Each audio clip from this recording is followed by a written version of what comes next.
But what makes the PBS video, and to be clear, it wasn't the Discovery Channel, but PBS's series called Genius, but what makes the PBS video so rotten is that this helicopter event was entirely fabricated, and it's provable.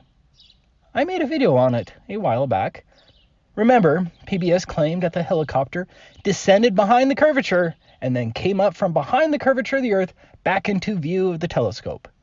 But as you will see, when the helicopter descends, there's a group of birds with a peculiar flight pattern.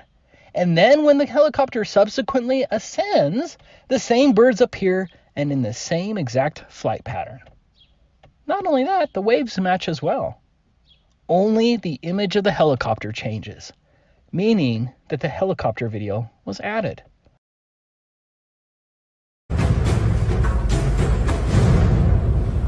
As it lands,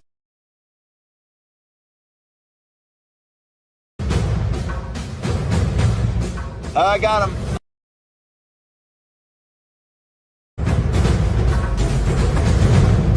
I got him. As it lands,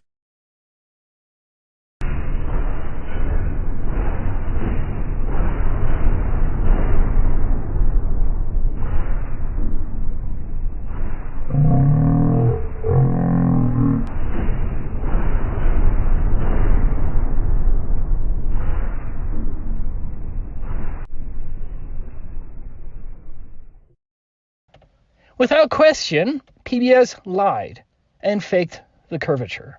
And this isn't some simple mistake. This was intentional, as it took serious effort to add a fake image of a helicopter supposedly hiding behind the curvature of the Earth.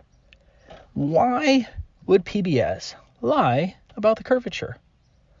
So, to the individual who emailed me that link, send your brother the proof that PBS lied to him and is still used by globe propagandists as proof of the curvature.